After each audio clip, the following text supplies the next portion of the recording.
Hey everybody, welcome to Geek Addicts.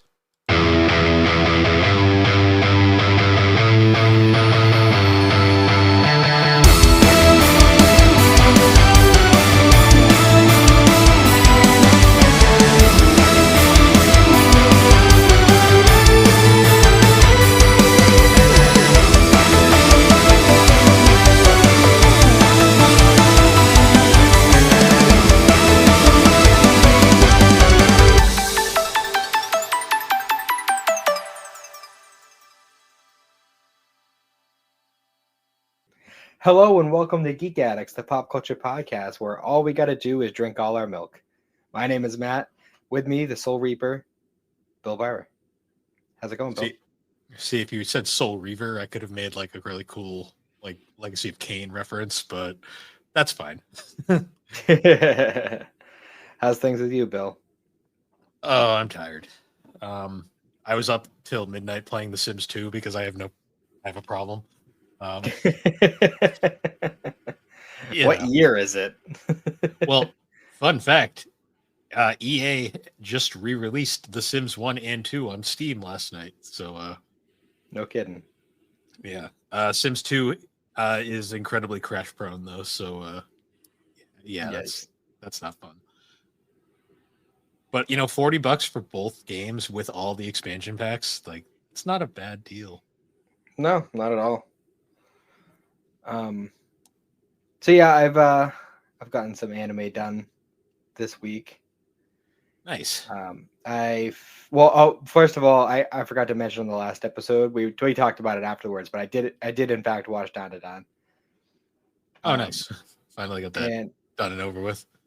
Yeah. I mean, over with is kind of a stretch. I mean, it wasn't bad. I enjoyed it. It's not a show that I'm like, on the edge of my seat to see what happens next. Although the way they leave off first season is kind of bullshit. See, my whole time watching that was the first time I've ever watched a show in the background. Like I know like Slade didn't really care for it. I don't know. For some reason, like it started out and I was just like, I don't know if I like this show or not. And I got through it. I was playing RuneScape while watching it for the most part. And then we got to episode 7 and I was like, wait a minute, what's going on here? So I watched that and then immediately went back to, oh, it's just this again. Okay. Yeah. did he get the whole time watching? I'm like, did he get his balls back yet? Nope. Okay. He got one of them. Are you drinking a Mountain Dew? No, it's one of those gross Monster coffee things because okay. I needed caffeine and Mountain Dew makes me feel like poop. So well, that's why I thought it was weird. I saw the green can. I was like, wait a minute. Bill doesn't drink Mountain Dew. He's not psychotic. The last time I had a Mountain Dew, like a legit Mountain Dew, I think I was still in high school. And I don't remember which year of high school. So don't tell anyone, but this has whiskey in it. Yeah. It's one of those weekends. I can imagine. So yeah, aside from Dawn to Dawn, I finished getting up to date with Demon Slayer, and I kind of already had this kind of feeling about it, but now that it's actually I've gotten to the point where it was actually revealed like where the demons come from, I understand, because that was such a weak reveal. Like, honestly, I would have preferred it if they just been like, no, there's just not going to be an explanation. It's just demons are just a thing. But no, they left those like little like, oh, here's like a little hint about what it is, and then when you actually find out what it is, you're like, this is the laziest bullshit I've ever seen in my life. It's the kind of shit I would have come up while I was trying to write a story in middle school. Yeah. I'm pretty sure I wrote the same story in middle school, like for every exam, and that's why I failed them all. But I don't know. It's a very pretty show. I'll say that. It's very pretty. A lot of people say they prefer the show over the manga because the manga is kind of bland without the action and animation. Which at least one thing it has going for it is that it's not a super long show, and it doesn't seem like it's going to be a super long show. So, like, I don't know. It just got a point to like I already had like the kind of conception about it before I watched it. And now it's like, and I'm not the kind of person generally who will be like, oh, that's your favorite anime, you. But like now I kind of feel that way about Demon Slayer. It's like if somebody says that's their favorite, I'm like, ugh. Well, at least it's not. At least it's not like the My Hero Academia fans, where like the running joke is that they're the smelliest anime community. Jeez. That's my Like, first time hearing it, but oh no, that's like a legit thing. Like you go to conventions and it's like you see the My Hero Academia fans, and you just go, "Ew." well, part of it is probably because the fucking just based on like what I've seen, like the outfits in My Hero were so like I can imagine it being a very sweaty outfit to wear. Well, My Hero is a really weird one to me because that show is so inspired by like American comics, particularly DC comics. Um, you think I'd be all over that, but for some reason, it's never done anything for me. Mhm. That's fair. I'm gonna watch it. That's I mean, on my list of things to get through this year. But I'll probably give it an honest shot at some point.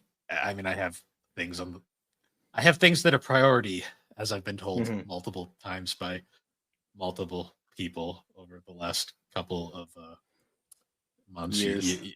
You know, um, If you know, you know.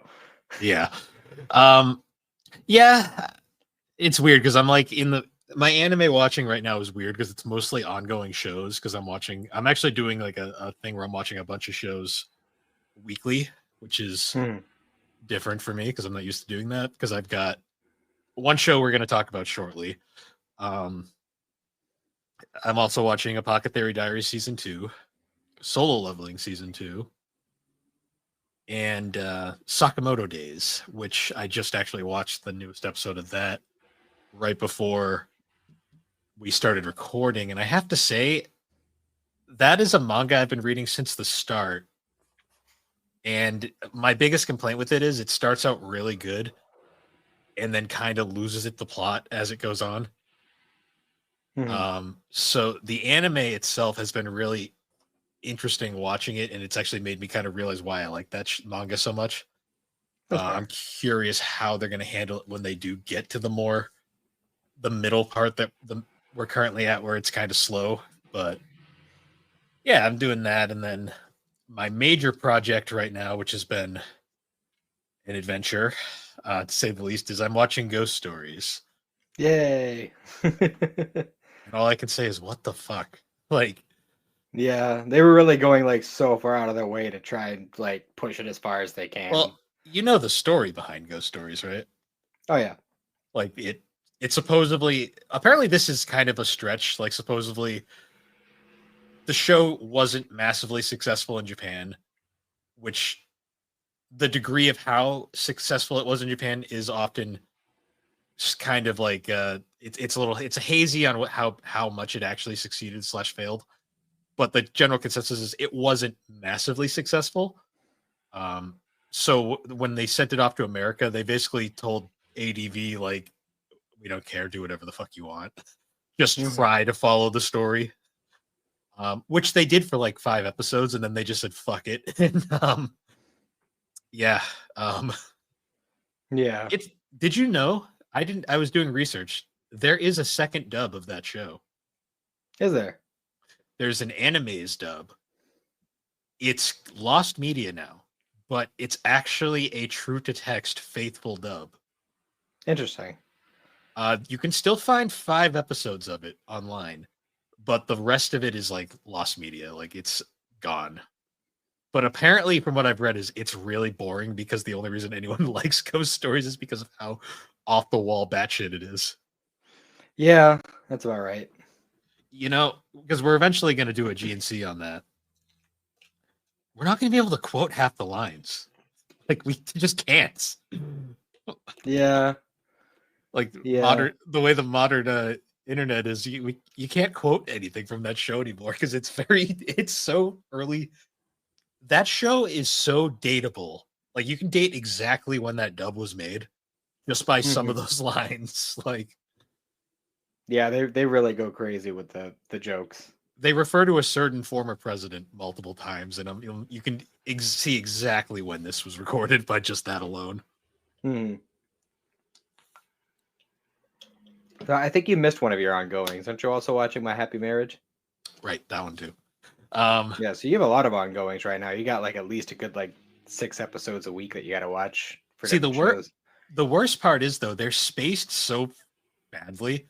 Because My Happy Marriage updates every Monday, and then it's nothing all week until Friday, where I get Apothecary Diaries, the show we're going to talk about shortly, those two, and then today it's Sakamoto Days and Solo Leveling. Hmm. It's like everything's just like clumped together in one like 2 day period, and then I have to wait the rest of the week basically. Well, at least that gives you time to work on some other shows if if you have the time to do it.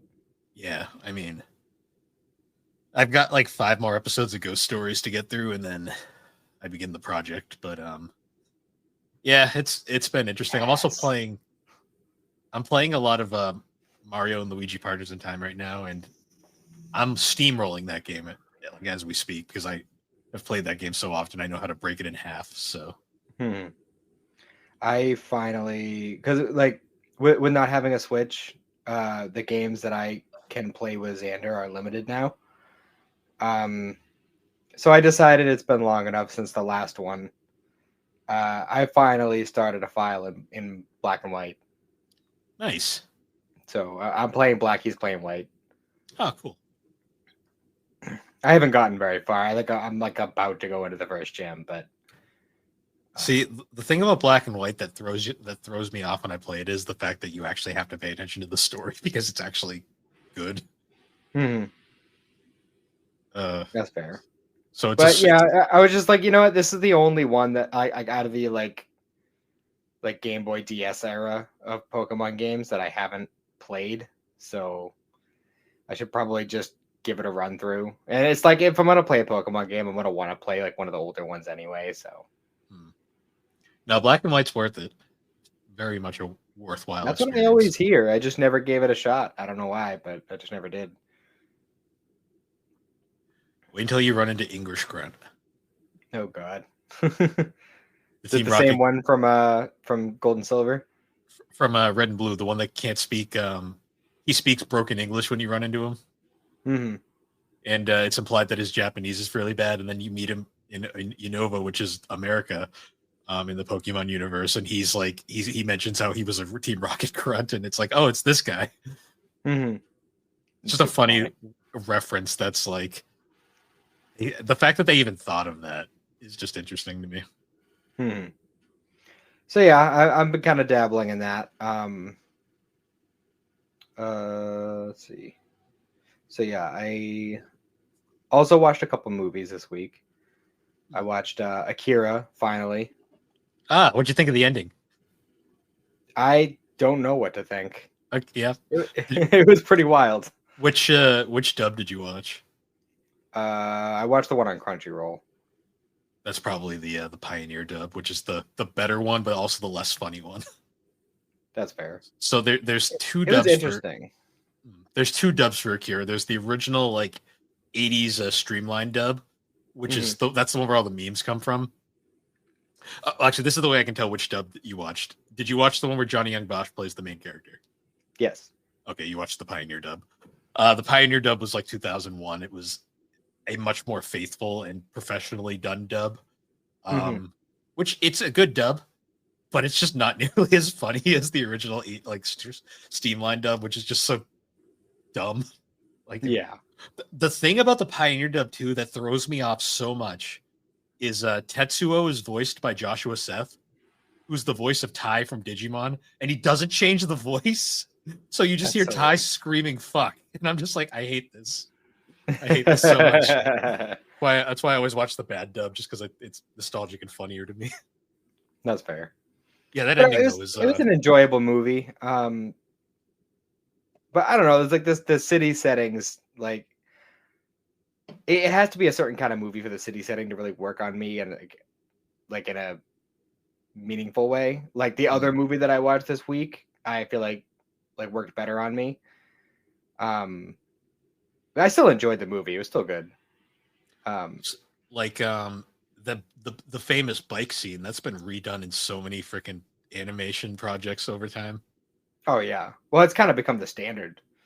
I mean, even I remember when I bought all my Naruto mangas. Like, you know how like a lot of mangas will have like little blurbs between chapters here and there. Hmm. In the early Naruto manga, Kishimoto like has like these little like segments where he writes about his life and like how he got into drawing and manga and stuff. And he said that like the two biggest influences that got him wanting to draw manga and stuff like that were Akira and Dr. Slump. Hmm. Makes sense because you can see a lot of that influence in his work. Yeah, Akira is that is a fascinating film. It's amazing that that movie came out in the 80s because like it looks so good even today. Oh yeah, it's absolutely gorgeous. Well, Like especially when you consider like everything was hand drawn. true. I say gorgeous as a choice because that ending is something. Yeah, well, I mean, you gotta look. I mean, it's gorgeous in the way that I call the Berserk art gorgeous. Does the South Park Trapper Keeper episode make more sense now? I couldn't stop thinking about that the whole movie. The whole thing, yeah. I love the fact that that South Park episode is an Akira reference, a Terminator reference, and a fucking election reference because of the Bush fucking Gore election at the time. That's Like, right. there's so many, and Rosie O'Donnell dies the same way Tetsua's girlfriend does, which is really funny to me. That's ridiculous.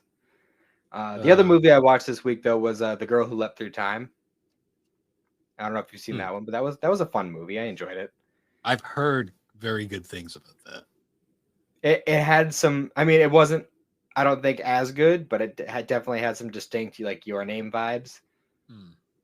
So I enjoyed that movie a lot. And then I also have started watching Apothecary Diaries. Ah, nice, nice. What do you I'm think only so like far? 7 episodes in, but I'm enjoying it so far. Isn't the I main like. character great? Oh, she's wonderful, absolutely wonderful. She gets better. She gets a lot better. Like, so by the time this comes out, actually it came out today as we're recording. But with the most recent anime swap is of for GNCs of that in a free run. So me and Mhm. Alex went on for over 2 hours. Wow. Yeah, Over 2 hours with no guests. That's crazy. anime swaps, especially two animes that Alex technically picked. So Oh yeah. yeah, it was very impromptu anime swap. I watched both of them when I was dying of the plague, and I was just like, let's just do it. They're similar length. I was like, just do an anime swap. Let's get it over with. Yeah, that's fair. But yeah, I'm enjoying it. I still have a little bit ways to go, and I'm trying to think what I want to do after that. I'm probably gonna. Uh, I think I might just dive right into Thousand Year Blood War. Oh, I also watched Rama One Half remake. Oh, how is that? I still haven't got around to it. Oh, you haven't watched it? I assumed you had. I just don't have time. That's fair. Got too many other projects that are on the list first. That's fair. Also, No, if I'm gonna, I enjoyed it a lot. It's very funny. The action was definitely there. But, yeah, it's a Ranma out of all of Rumiko's stuff is the one I have the least experience with, just because it's the hardest manga to really find at the moment. But I thought you had it. I have the first 6 volumes because I have 3 2-in-1s. Okay. I have all of Yurusei Yatsura and Mason Uriko. I have her other series. If I'm gonna watch one of the anime remakes, I'm probably gonna watch the Urusei Yatsura remake first. Hmm. Yeah, I'll get to it eventually though. It's interesting that Mappa did that. Yeah, it is. And it's only 12 episodes too, which kind of like a little bit bummed out that it was only 12 episodes because I was really into it. It was really fun. Yeah, especially because the original series is so much longer, but the original series also misses like half the manga. So Yeah. It's typical for anime of that time. yeah, and I'm also a little bummed that I don't think they got Richard Ian Cox back to do male Ranma. I don't think so. I doubt it because that would be expensive because getting a Canadian actors to do dubs is very not easy. That's why Ocean doesn't get a lot of work anymore. Hmm.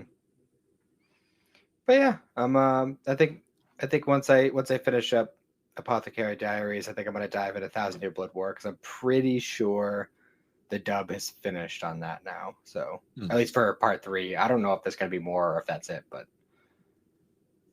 yeah. All right, so we should probably jump into our new segment for the show. Dime time. Do I have fun background music for this? Probably not. oh well, we'll figure that out. There we go. It's random acoustic guitar. Jeez. So from being totally honest, I kind of forgot about the segment. I did watch it last week, but if I had remembered that we were doing this segment, I would have watched it again this morning. But it's okay because it's another episode where nothing happens. So, well, I mean, I wouldn't say nothing happens. It's well, kind of like Goku fights at a bar. Yeah. Well, we kind of get like more like build up, you know. True. I mean, we get a bit more of the new characters. Backstory. I don't like the acoustic cinematic anymore. No,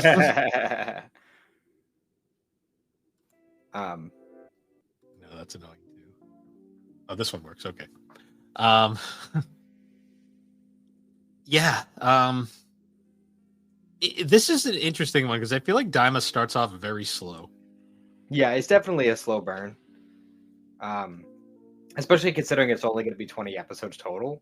I mean, unless Toei decide they want to take it further, but as far as like the original plan that was mapped out by Toriyama, it was only supposed to be the 20 episode series.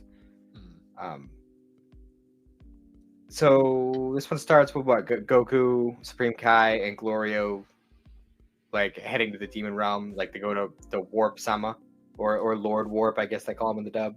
Yeah. And Goku immediately pisses him off because he calls him a goldfish. As Goku does, yes.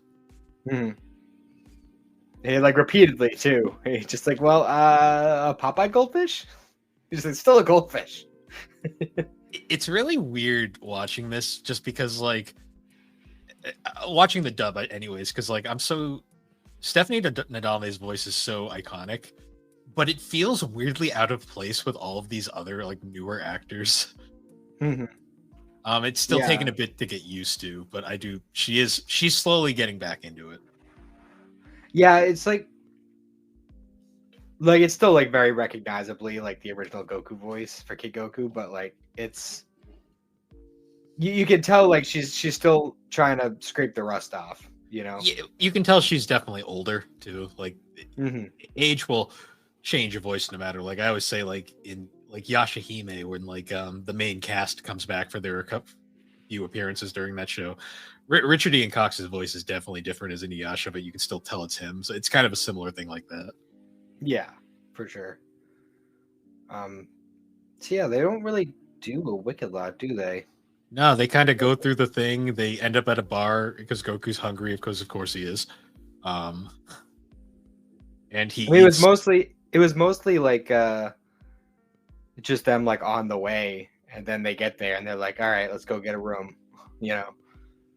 Yeah, and of course, and Goku's like, I'm hungry, and they're like, you just ate, and he's like, I'm always hungry, and it's weird how when he's younger he's hungrier. I guess it makes sense. I guess he's a grown boy.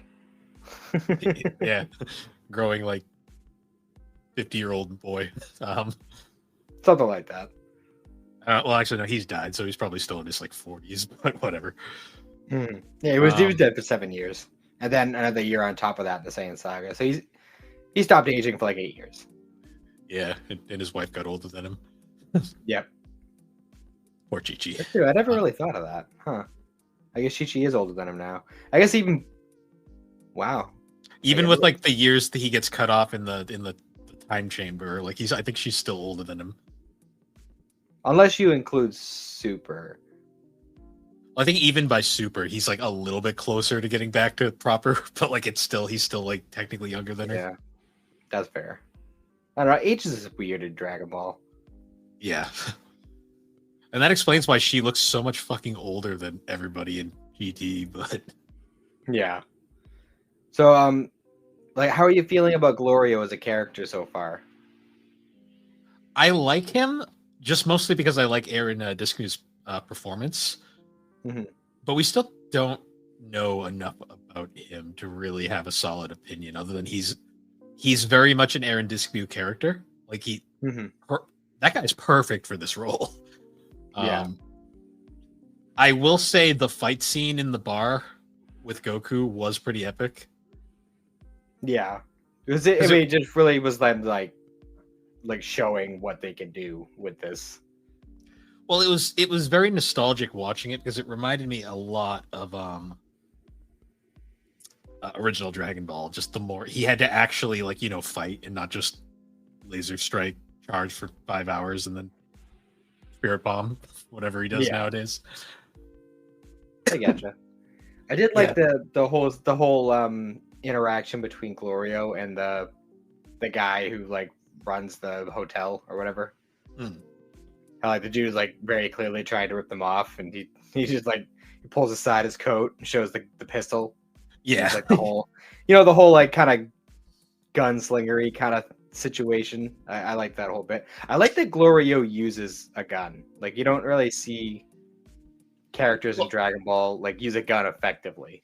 because they're like useless. Like when I think of guns in Dragon Ball, I think of the fucking first episode where Bulma shoots Goku in the head and it does nothing. Yeah, and it was like that's basically guns in the show from the start. So it is interesting to see one that actually does something. Mm-hmm. And there will be like some more like other stuff later on, like other weaponry that is actually effective, not necessarily in a damaging way, but it's effective in other ways. The only other time I can think of guns like actually coming into play in a Dragon Ball episode is like that one. I'm pretty sure it was a gag where Chi-Chi's just packing heat for no reason. She doesn't even do anything with it. I think it was because she was trying to go to Namek because she was freaking out. Yeah. Oh yeah. Fun fact. I think those were all Launch's guns too. She just found them. Well, see, Toriyama remembered Launch's guns, just not Launch. Yeah. Oh yeah, Launch had a gun. That was the only other thing, and it did. Yeah. It also did nothing. And Goku got shot a lot during the Red Ribbon Army stuff, but true. Oh yeah. Also, Alex Dragon Ball Z update. She's gotten to the driving arc, the driving test filler. She very much enjoyed it. I saw the GIF she posted.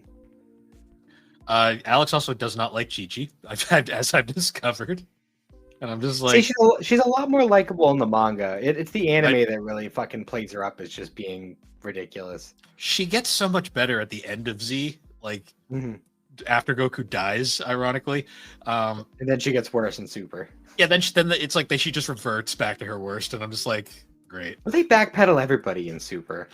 True. I mean, the best version of Chi-Chi is technically non-canon, and that's the wedding dress arc. So, yeah, this is true. My response to Alex is though, she's like, I hate Chi-Chi. I'm like, but she's just trying to be a mom. She's like, she's so mean to Gohan, and I'm just like, yeah, he is, but I mean, she's trying to be a mom. Did you not talk about her chasing the fucking abusive tutor off the property, throwing him out the window? I think when she texted me, she hadn't got there yet. But my favorite was her going, "What happens to Icarus?" And I'm just like, Toriyama forgot. Like, it's not important. Icarus didn't exist in the manga. That's all filler. I know. I love her react. She's giving me play-by-play of Z as she goes through it, and every time she asks a question, my either thing is like, I'm like, yep, that happens, or my response is, you did see Super, you know what happens here. But my favorite still is the little green Namekian sounds like Toru Honda, and I'm like, you mean Dende, who's in Super, and kind of important. Yeah. She's like, but in Super, he's played by Justin Cook. Well, yeah, he's older by then too. But yeah, I don't know. It's I love how we just reverted into talking about Z instead of Daima. Because nothing happened. It's just like I'm hoping, because I mean, you've told me it gets better. Just these first 3 episodes are. It amps up. It amps up later on and starts playing around with more like different stuff. Like I'm trying to remember if there was any big lore drops in this episode. don't feel like there was. No. Other than all the demons were like racist against Goku because he wasn't a demon. I mean, there was a lot of like little like explanation stuff about the demon realm itself. Like they saw the big hole. We're like, oh, there's a shield there. You can't just pass through the demon worlds. Now you got to use warp to get there, and stuff like that. And then their plane gets stolen. Yeah. Yeah. Spoiler alert. That's gonna happen like a lot. I can imagine. They switch planes a lot in this show. Or in some cases don't use them at all. You'll see what I mean. It's pretty wild. I guess I was gonna rate this episode. I'd probably give it like a 6. Like, I'm hoping it picks up soon because it's very much a build-up episode. Yeah, because the whole time watching, I've just been like, I feel like I should have waited till it was done and then binged it, because like watching it week by week is like, it's like a tease. Like you get a little bit and then it's like, nope, and you're like, okay, see you next week. Well, see, now the Japanese is in the final stretch. They just released episode 16, and like even like the next episode preview, like up to this point, it's always been like literally just like one little tiny like 1 second snippet with an episode title. But the one that they gave for next week's episode yesterday was like a 30 second like showing a bunch of stuff. So like things are really cooking right now in the Japanese. Yeah. I'll have to see what goes on next week with episode 4, which I'll have to watch probably after this. Yeah. So that was Daima Time, our new series. It's a little bit short-lived this week, but I think starting next week is when we're going to start getting a lot more like a lot more stuff going on, more lore, stuff like that. Hopefully, because it's been just sad. Like I've been like, it's like I feel like I should have waited a little bit, but yeah, that's the downside. But I mean, I had to watch week to week with the Japanese, or else I'd get spoiled. And even still, like something got spoiled for me, which I really wish hadn't been. But that was my own fault for forgetting there was a new episode that week. Yeah, it happens. But yeah. All right. So our topic for this episode, we kind of alluded to it earlier. We actually watched doing another live action movie. We watched the 2018 Bleach live action film. And now, Bill, you can say you watched Bleach. Yeah, I managed to watch something Bleach related without falling asleep. So that's a good sign, because if anyone wants to know the lore with me in Bleach, I've tried to watch it about like 12 times, and every time I fall asleep like after an episode. So yeah, it's another show that kind of has a slow, and especially like that era, like that was the point where a lot of animation styles were starting to change. So a lot of stuff that came out then, like even like going back to like the beginning of Naruto, was rough. True, and like even the then, actually the beginning of all the big three is pretty rough. True, and even then, like I always say, like when the big three were going on, I was more interested in the side stuff. So, getting up at 5 in the fucking morning, the good times. Yeah. This movie is, so when I put it in like the pantheon of live action adaptions we've watched so far, it's not the worst. Which is interesting, because the worst one technically I still think is great.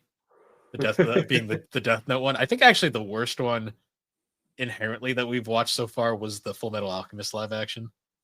Yeah, which is disappointing. See, the Death Note one, that's bad, but that's like bad in the amazing way. Like, because they just said fuck even trying to be accurate. Let's just do something stupid. And I can get enjoyment out of that. Full Metal Alchemist was just a kind of bland adaptation. Yeah, it was kind of whatever.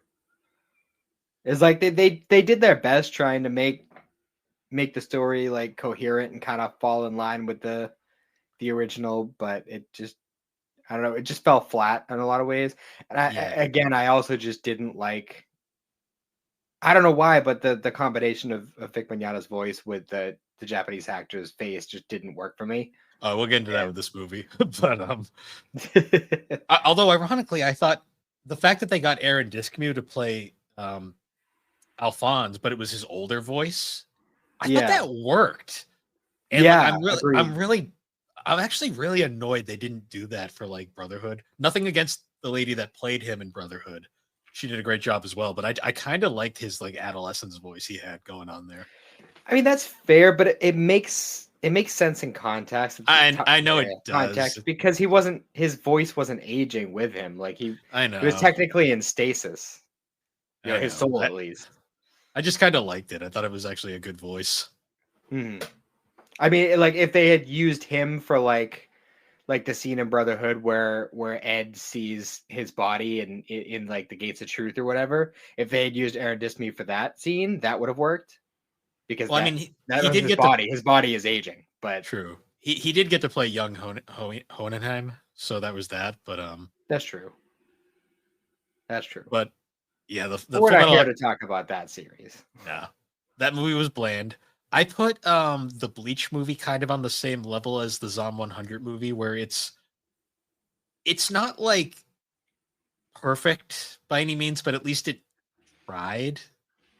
And it's coherent enough. Although it does have some of that like there's a few moments in this movie where I watched it and I was just like, what year is this supposed to be?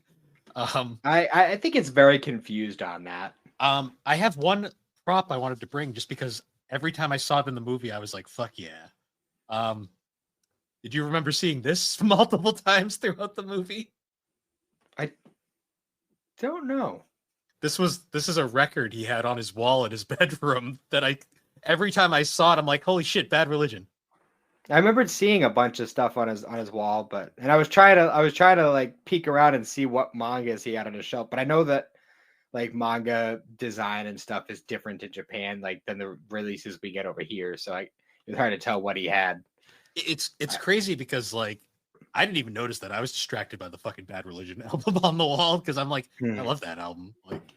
But I'm sitting here thinking like, why this album? Like this? Yeah.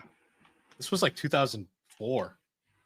Like, well, I mean, Japan, to be fair, that was around the time Bleach, like the original Bleach anime came out. So true. I never took Ichiko as a punk rock guy.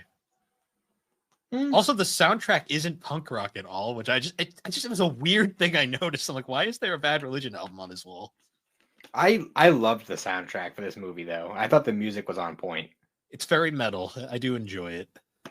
Yeah, it's by my reference at the beginning of the episode. Yeah, because like when that song first kicks in, you're like, all right, I can vibe with this. This is a good tune.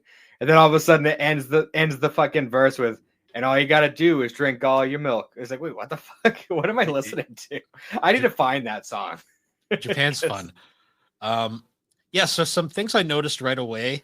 We watched it dubbed, which I love these live action movies dubbed because the dubs are always hilarious. Oh, for sure. This one was kind of cool because they got a lot of the cast back, but not all of them, which led to some very interesting observations. Mm-hmm. I mean, they got Johnny Young Bosch back, which, to be honest, I'm not sure how I felt about it. I personally, maybe it's just because I just finished watching the original anime, but like the actor worked for me in a way that Ed didn't in Full Metal Alchemist, and I felt like the voice and the face fit better. And so the thing that bothered me, and this is a very specific complaint, but I watched a lot of Power Rangers growing up, and I know exactly what Adam Park looked like, who was played by Johnny Young Bosch. So I know his face, and it just my mind was like, no, this doesn't work. Like it's like that's not Johnny Young Bosch. I know too well what he looks like, and it just threw me off the entire time. That being said, the performance was great. Like he did a great. His Ichiko voice is literally like his standard voice. Like he doesn't really change it that much, to be honest. Yeah, except for when he's yelling, because he's got a very like distinct. Like I don't know, because I've heard him in an outrageous amount of roles, because he's just kind of one of those. he's one of those voice actors for anime where he's just fucking all over the place. He's one of those very in demand actors like Steve Bloom. I don't know why I said Steven. Troy Baker. Well, even Yeah, Troy Baker doesn't do Baker. At this point, Bryce Papenbrook is in that pantheon as well. Matt Mercer, like the big yeah. dimes. Yeah. So I mean, I've heard his performance in lots of other stuff. Oh, he's the main character in my favorite game of all time. So yeah. Not that he says much in the game itself, but in all the supplying media. He's also the villain in my favorite game of all time. It's funny dynamic. Yeah. But in general, like, I personally feel like there is a distinct difference in the way he plays Ichigo than how he plays other characters. And I've noticed that like that really carries through in this movie. And again, I think it works with the actor that they chose for Ichigo. Yeah, there was a couple that matched the anime. Like it was Johnny Young Bosch in particular. Stephanie Sheh, but she had like 5% to do in this movie. So yeah, Orihime was really underutilized. Orihime and Chad were both extremely underutilized in this movie. Chad got to do something. At least like Orihime just sits there and he goes, caught a sign. Yeah. And he threw that one guy at the beginning. Yeah. Orihime just has high school gossip the entire movie, to the point I didn't even realize that's who that character was supposed to be. I was like, oh wait. Well, they also didn't give her orange hair. Like she's supposed to be a redhead. It had slight highlights, and I was like, "Is that who that's supposed to be?" And I was like, "Nah, that can't be." And then they said her name, and I was like, "Oh, that's." I was like, "Huh." Well, I'm just saying, like they went out of their way to dye the Ichigo actor's hair. Like, why not do it for her? Like they gave Renji fucking like deep red hair. Oh, can we talk about Renji real quick? Because that fucking threw me off. I didn't even notice that. Oh, I did. Well, because I just watched the entire series, so his voice is in my head at the moment.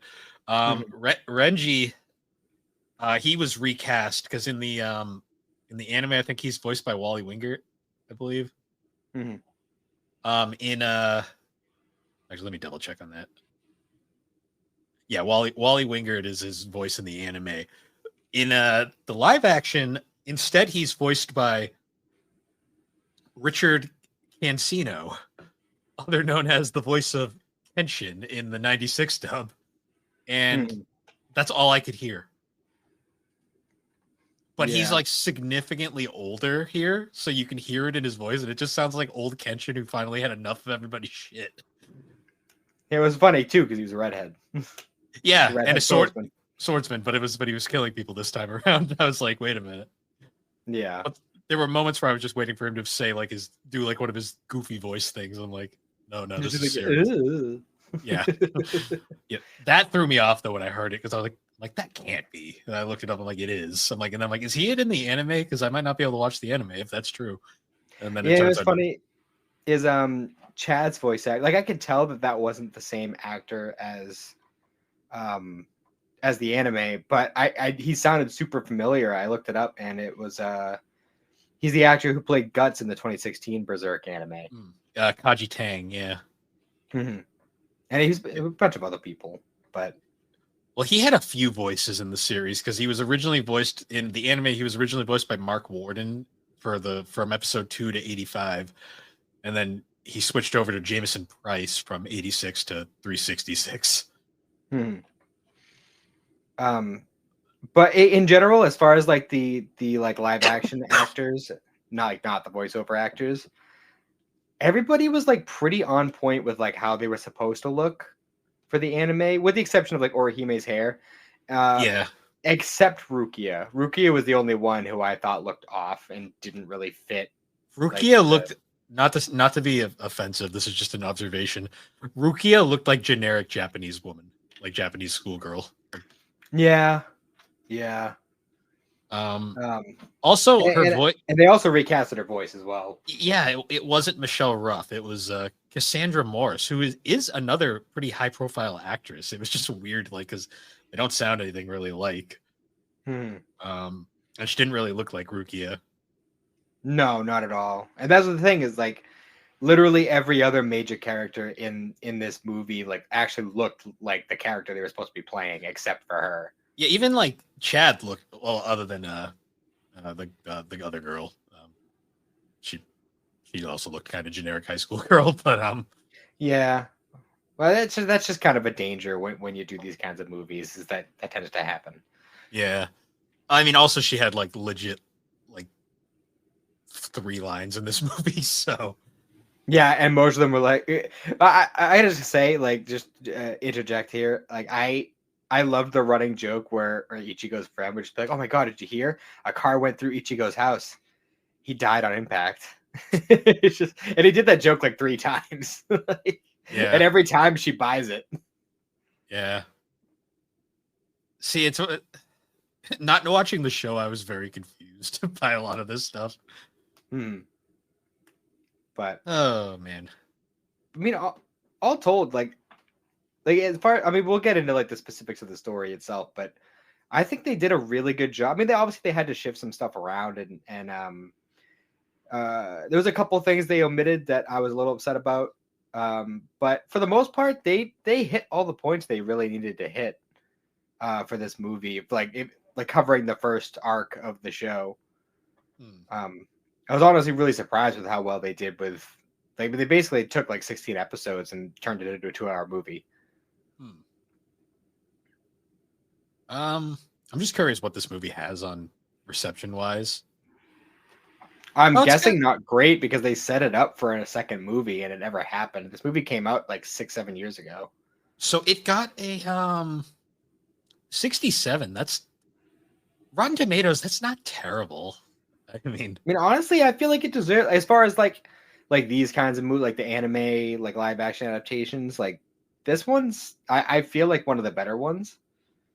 it, that's why I said it. I put it on par with like Zom 100. Like it, it wasn't a perfect adaptation, but it was close enough. Like there was a lot of. It was pretty much on point. Yeah, and it's one of those things where you could tell, like, if they had continued it, it would have improved, like with each like successive one. But like Hmm. with them just dropping it where it is, it's like they could have done a lot more with it. I think the problem is we watched the best one first, and that just has made everything so much harder to compare.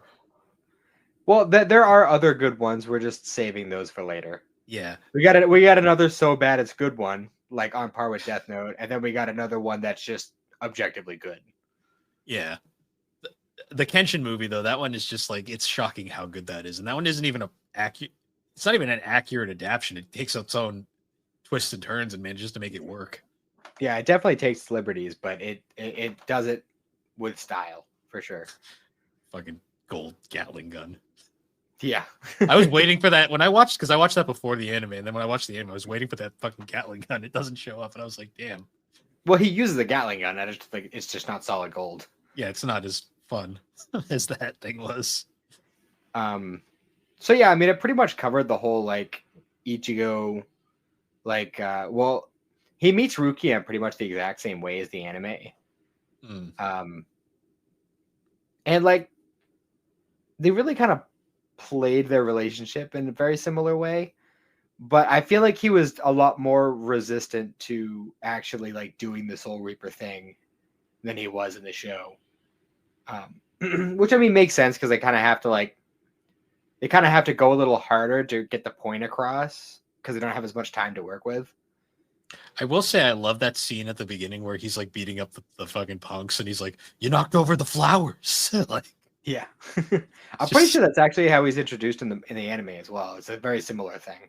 mm, But I love like Chad just comes up out of nowhere and just fucking like throws that dude like a mile.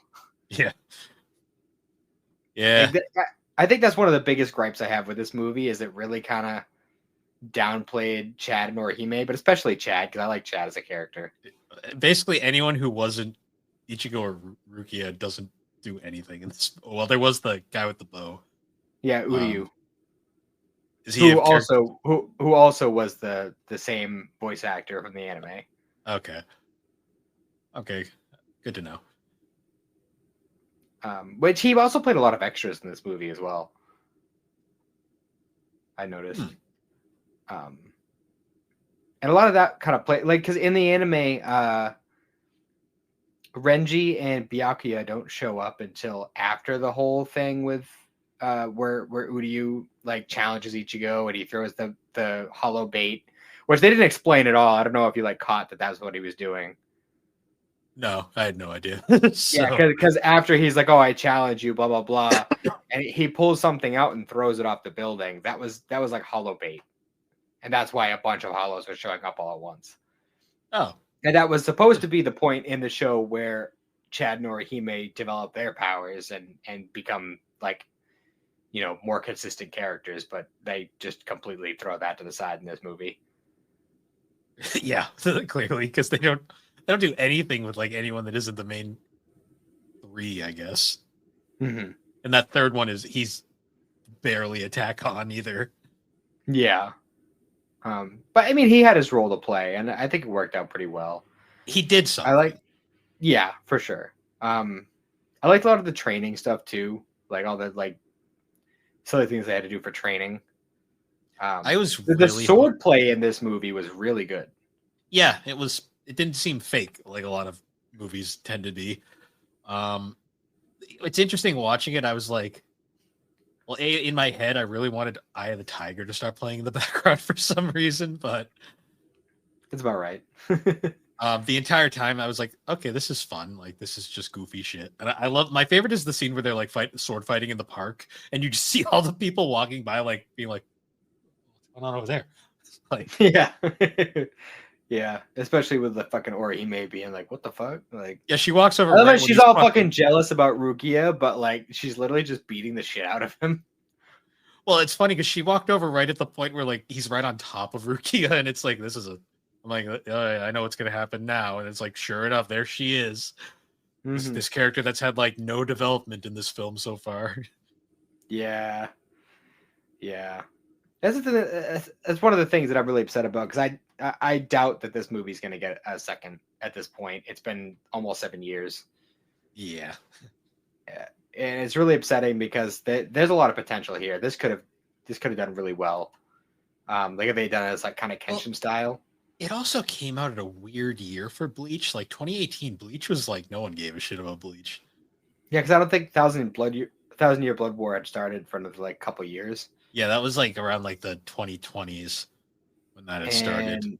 By that point, when the whole when Bleach was starting to come into prominence again, COVID happened. Yeah, so it was just a weird like time frame when it came out. Yeah. And I feel like just people were because also Bleach was getting a bad reputation by that point. Somewhat. I mean, I definitely think Bleach did better over here than it did in Japan. So I'm surprised that it got that level of care in a Japanese live action movie than otherwise, because there's a lot of other movies that have come out over there that are a lot worse than this one. Coming to mind specifically, the Attack on Titan live action movie is absolutely horrific. Oh boy, I'm sure we'll get to that eventually. At some point, I have it on Blu-ray. I've only watched, there's two of them. I've only watched the first one, but honestly, I'm not sure where that is. It's somewhere. You know, this is unrelated, but I was going through my game collection and I realized I own the freaking Attack on Titan game for some reason. Oh yeah. And I'm like sitting there, I'm like, PS4. I was just going through. I'm like, I pulled it. I'm like, why do I own this? Like, I was just like sitting here thinking, like, I don't even. At the time, I hadn't watched the show, and I still haven't to this day. I'm like, why do I own the fucking PS4 game? I was like, you know what's funny? The second one's on Vita. Yeah, the second one's actually hard to find. No kidding. It went up in price a lot. Yeah, well, I mean, the show kind of got really big, so I'm not surprised. Going back to what I was saying though about Bleach, like I think because 2018 was around that point where a lot of people, because that's like when like the anti-filler people really started because anime was starting to blow up. It hadn't really hit the crazy peak yet where it is now, where now it's just mainstream. But I remember a lot of like when you were just getting into anime, you'd ask about Bleach, people would be like, oh, Bleach is fun. Like it's really good at points, and then it's absolutely garbage at points, and then it gets back to being good, and it goes back to being absolute garbage. And I'm just like, oh, that's a good sign. Yeah. It's the filler, man. It's like what we were saying last week. Like Bleach is in desperate need for a Kai. it's funny how somehow Naruto Shippuden, the filler in that show is arguably worse than most of these shows, but like people just for some reason, I guess it's because it's really easy to skip. Mm-hmm. Because I guess in Bleach it's not as easy to skip because of it's just how Well, weird. they're both Studio Pierrot, isn't it? So yeah, I believe so. I mean, they kind of do it similarly between Shippuden and Bleach. They've Like, learned their lesson because in they also did Black Clover and they tried it in Black Clover and realized this isn't going to work, so they just ended the show instead. mm-hmm. Yeah. Well, I mean, I forget. Is it the same studio who's doing Thousand Year Blood War? I don't know. I can check. I'm not sure if they stuck with the same people or not. Let's see. So the original series was Studio Pierrot, and then Thousand Year Blood War is. This doesn't help me, Wikipedia. um, well, that doesn't. I'll look into it later. It doesn't say. That's great. I'll look into it. Well, I'm going to be watching the series very soon anyway, so it's going to have it right in the opening title sequence anyway. All it says is it premiered on TV Tokyo. Okay, fair enough.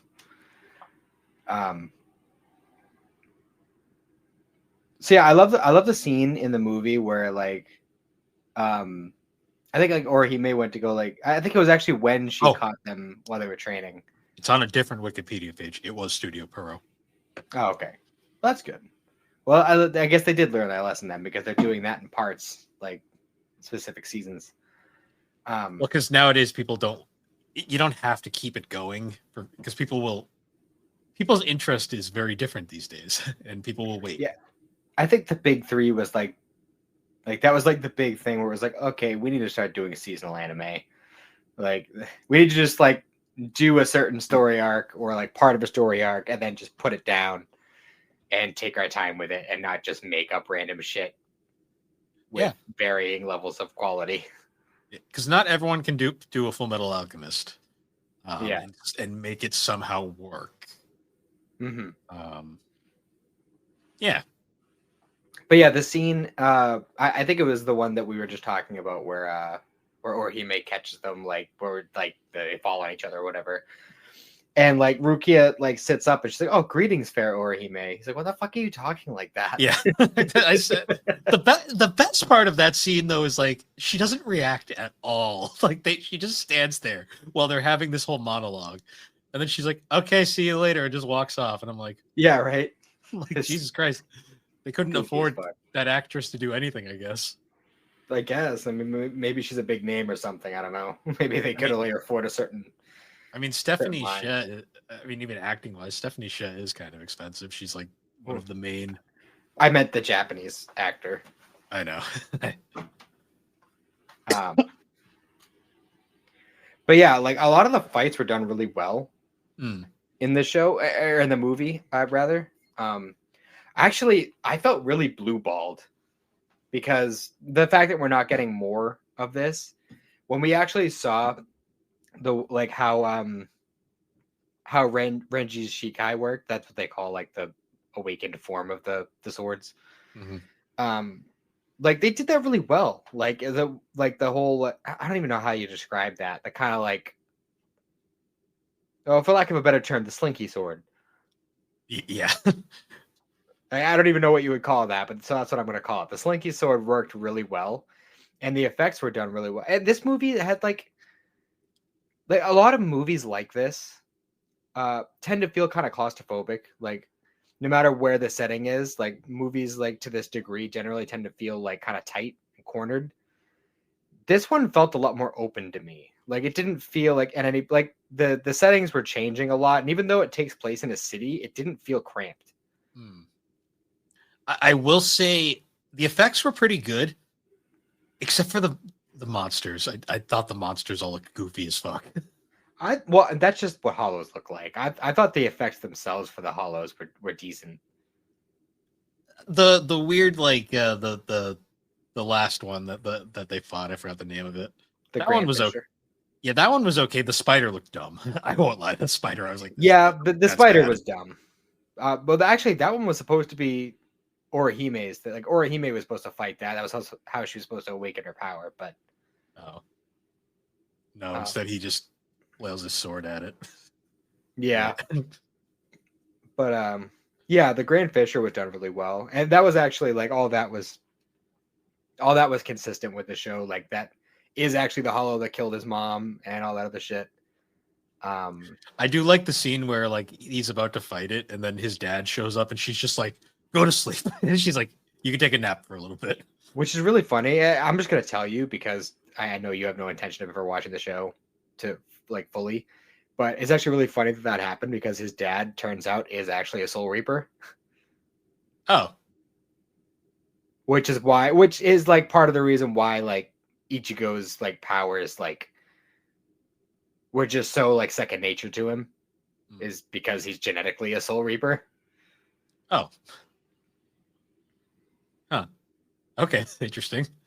Yeah, I don't know if they go more into more detail about that in Thousand Year Blood War, but at least as far as the anime goes, like the original anime, they never really get into how he ended up on Earth with a family.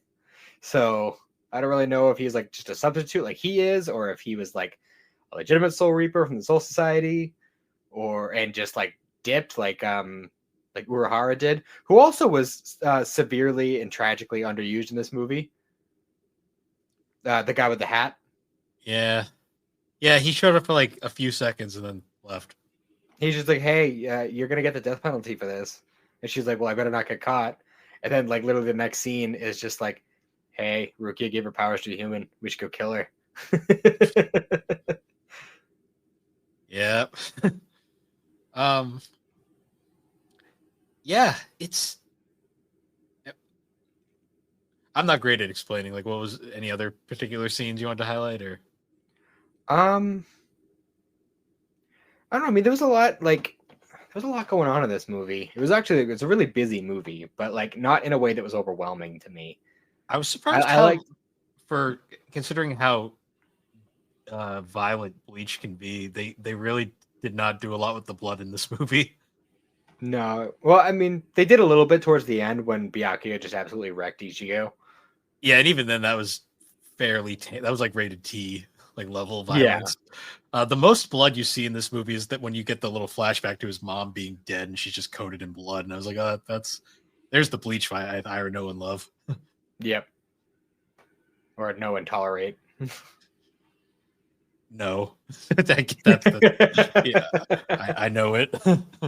I am aware of its existence. Yeah. Um, but yeah, I'm trying to think if there's anything in particular I want to highlight. I mean, there was a lot of like silly stuff that we could talk about. Like for instance, anytime fucking Rukia whipped out that glove was just goofy. Like it was fucking. I don't know if it's just like Japanese acting or something. Because whenever you see like a Japanese actor running, at least for Yeah, me, like the movies I've seen, it always looks goofy as fuck to me. it's like in Star Trek Voyager, that one scene where they had Kate Mulgrew run, and it was like, this is why she never runs again in the series. Yeah. But like I just feel like that scene, like when Uryu tosses the bait and then Rukia bursts in, it's like, oh, there's hollows, I gotta do the thing, and she runs towards him and fucking like smacks him out of his body. I feel like that scene would have like that scene and every other scene where she's done that would have been more effective if she just walked up to him and did it. Like No, you got to it's be like she dramatic. tries to do it super dramatic and it just does not land at all. I also the way that actress like delivers her lines in the Japanese, basically, Cassandra Lee Morris had to freaking like talk like super speed at times to match the lip sync. So like her acting was all over the place at times, Yeah, yeah. which is inherently just a problem with dubbing these movies because you're either going to get that or you're going to get them just the lips don't match at all and it's awkward. It's going to be awkward either way because dubbing Yeah. these things is just movie. I will say the like physical actor for Uryu like looks exactly the way I would have imagined a live action version of that character looking. So that Yes. was like perfect. Um But yeah, I mean, aside from that, like the ending, like, Ichigo gets his shit stomped, and uh, weirdly enough, Rukia takes her powers back at the end of this movie, which isn't how it happened in the show. She just kind of left while Ichigo was laying there bleeding out to go get executed. And I mean, technically, Ichigo loses his powers at that point. Then he has to like regain them, but it's not doesn't happen the same way. I was wondering about that because I was like, wait a minute, how does the show work? Because well, in the show, it was like you have a thing called a soul chain, and once it's like it's hard to explain.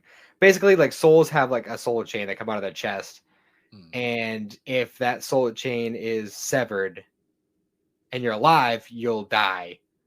And if it's severed while you're dead, then it just kind of like eventually corrodes. And once it's gone, like that part of your chest where it's connected, that goes away, and that's how you become a hollow. So the way they explain it in the show is Byakuya specifically cut that, and that was why he was like laying there dying. But the guy with the hat shows up and saves him, and is like, okay, I have this way that we're gonna get you to regain your powers, and you can go and save Rukia, blah blah blah. But this movie kind of makes it seem like she's not actually still going to be executed after the fact. Yeah, the ending was very ambiguous because it says someone who hasn't watched the show. I was like, how does it go on from here? It's just so weird though, because it like that's one thing I'll say is like the whole like Renji and Byakuya thing, like it didn't make any sense because they would just be like, oh, just kill him, just kill him, just kill him. And it's just like, well, okay, well, if you just stick around for like 2 months, dude, we can get him strong enough, and everything will be fine. Like it's not a big deal. And if it's a thing where we can just wipe his memory anyway, like what is the big deal? Like why are we freaking out about this? It's not that big a fucking deal. Did she have that sudden like change in personality at the end in the anime as well, or was that just to wrap up the movie? That yes, but that was because Byakuya was just gonna straight up kill him, and that was kind of her way to be like, I'm just gonna go with you. I'm gonna pretend that I'm with you on this, and she's basically just like, oh, he's gonna die anyway. Just leave him there. Let him have his last few minutes of life, and then they leave, and then the guy with the hat shows up and saves him. So it was, it's just kind of a way to a ploy to give him more time and hopefully survive. Yeah. I feel like it's weird. The ending to me felt like they were planning a sequel, but then at the last minute they changed it to make it ambiguous enough that they could just kind of make it be like, this is also could be just a standalone ending. Yeah, well, I mean, the very last line of the movie made it very clear that they were definitely leaving it open for a sequel. Yeah, but they didn't explicably. They didn't. It wasn't like a cliffhanger ending. It was just kind of a. It could happen. Yeah, it's just like, oh, he won't remember me, I think. And yeah, it wasn't. Because nothing's worse than like when they're so confident about it. It's not like the Mario Brothers movie where it ends with like this, like we'll see you in the next adventure. That's never gonna happen because this movie's a fucking dumpster fire. But I don't know. All in all, I thought the movie was very enjoyable. Like, especially if you're a Bleach fan, it's definitely worth a watch. I managed to watch it without falling asleep, so that's already a plus for me because Bleach Bleach is how I go to sleep when I'm tired, when I can't fall asleep. Mm-hmm. But it's an honorable distinction in the pantheon of anime. Yeah, no kidding. Also, totally unrelated note, I don't know why I just noticed this, but all the MCs for the big three wear sandals. You're right. Isn't that weird? I don't know why I never noticed that before. Also, only one of them's voiced by a man. Yeah. I just thought about that. Because Naruto has always been Mally Flanagan, and then Luffy is Colin Clickenbeard. And then Johnny Young Bosch over there in the corner. The one that's considered to be like the worst out of the three. Yeah. Well, I mean... Well, no, they're all still going, technically. Yeah, technically. Well, I mean, Naruto's been on hiatus or Boruto's been on hiatus for a bit. And will likely remain so for at least a good few years. True, and even then, let's face it, he hasn't been the main character of that show. So True. Oh, by the way, I don't know if you knew this, but they released more dub for Boruto and Shippuden on Hulu. oh, did they? Yeah, they got all the rest of the Boruto dub, and there's only 15 episodes at the very end of Shippuden that they haven't put on there yet. Oh, so the fun after the war shit that like no one ever watches because it's not the stuff that happens after the last that I really enjoyed. Well, honestly, I'm just happy that the fucking I can actually watch the war dub. Like, I'm gonna be like, sorry, Cindy, I know we're watching Naruto, but I'm watching Shippuden because I don't know when they're gonna decide to say, hey, fuck you, we're getting rid of it.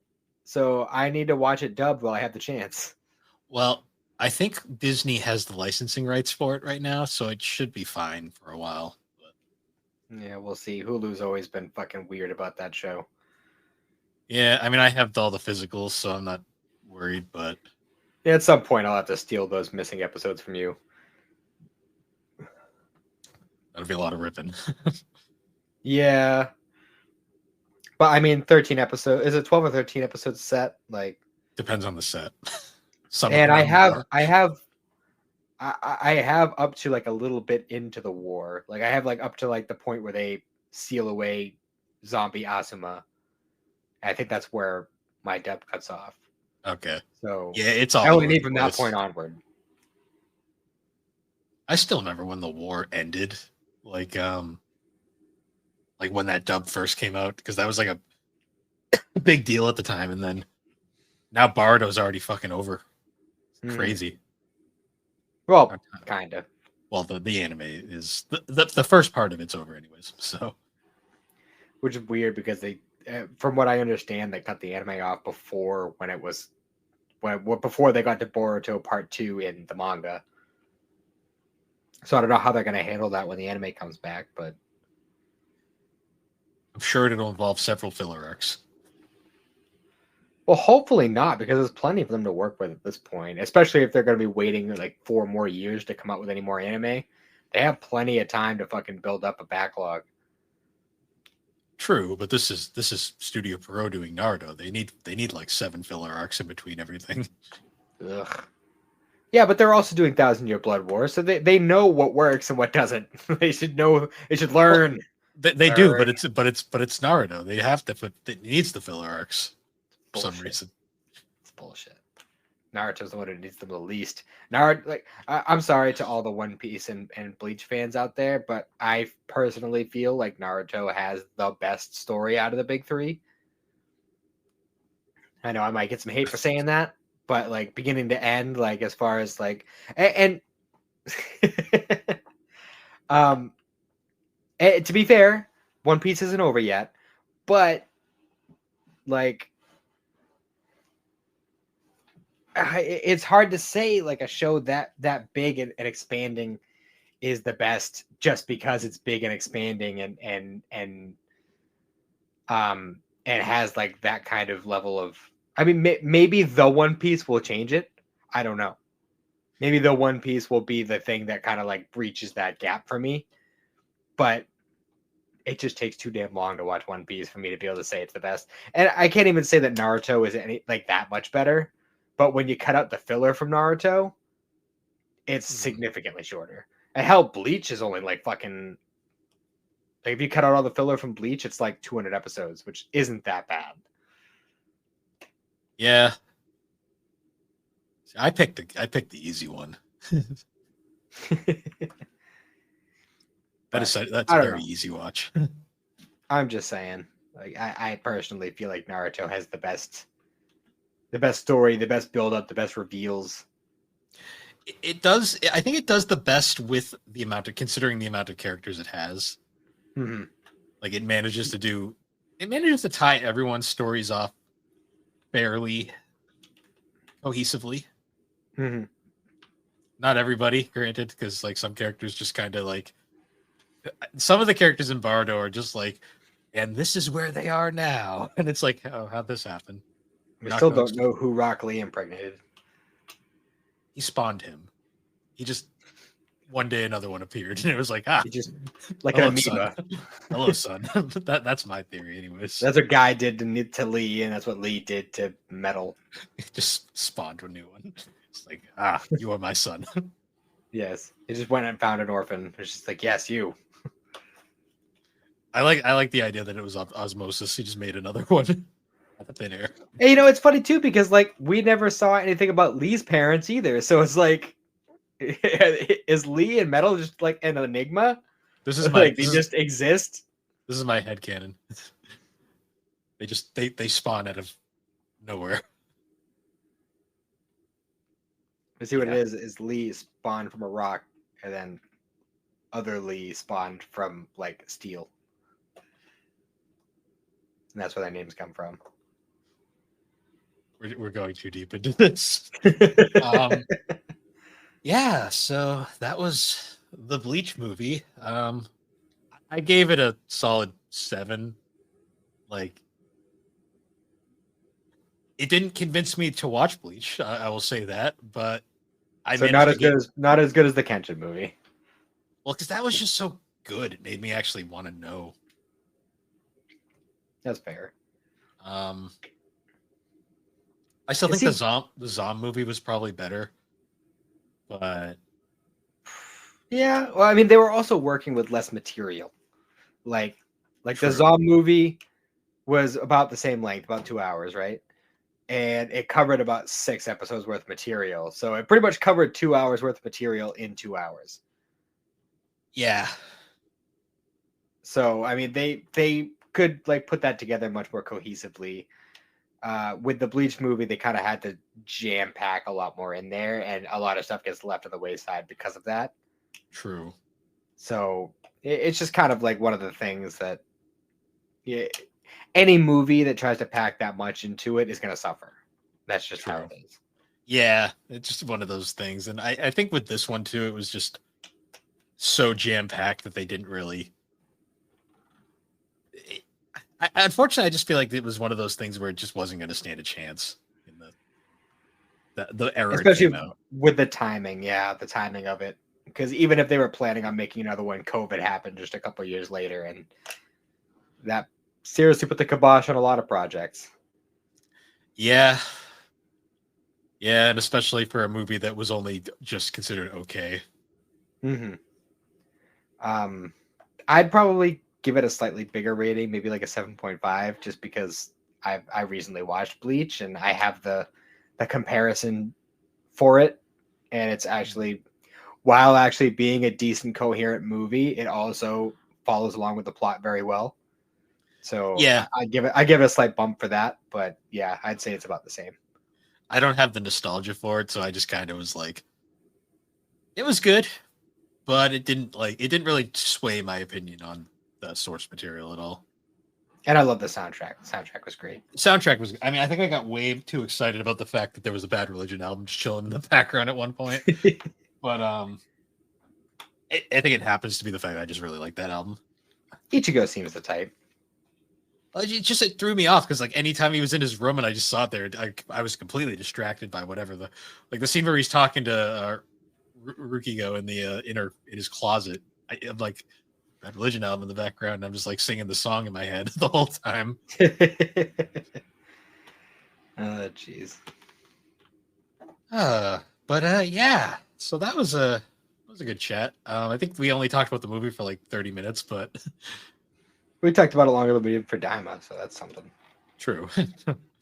Very that's true. That's just how this show goes. We jump around. We'll start talking about a topic, and then we'll get sidetracked, and then we'll jump back to it. It's fine. Yeah, it happens. We still got more of a conversation out of this than we did about Death Note. You know what's funny is I think we've talked about the Death Note movie more outside of the episode we did on it than we have in the episode. Well, it's because it's fun to reference, but like talking about it in like a sitting is harder because it's like the movie itself is such a mess that you're always like you're trying to remember what happened, but then like when you're just thinking of the funny things, you can be like, yeah, like when he gets stuck in the classroom or fucking Ferris wheel bullshit or some other stuff like that. Yeah, that's fair. That's fair. But yeah. So, anyways, guys, once again, thank you for joining us on Geek Addicts. You can find Geek Addicts on all the major podcasting platforms, particularly Apple Podcast and Spotify. And be sure to check us out over on the Superpod Network. That is superpodnetwork.com. Awesome site, a whole bunch of different podcasts, videos, blogs, and a whole bunch of awesome shows like Superpod Saga, Super Ghost Radio, Retro Rehab, Tommy's Video Game Ride Along, and Novel Console, Bar Silence, Find Time, the Elder Trolls Gaming Podcast, Remember 64, Gaming Together, Friday Night Gamecast, Gaming and Collecting, the 3DO Experience, Geek Addicts, the Retro Wildlands, Press B to Cancel, the Pre-Order Bonus Podcast, Retro Mo Reviews, and the newest show, because Tommy can't help himself. We have Tommy and Grant Go Podcasting.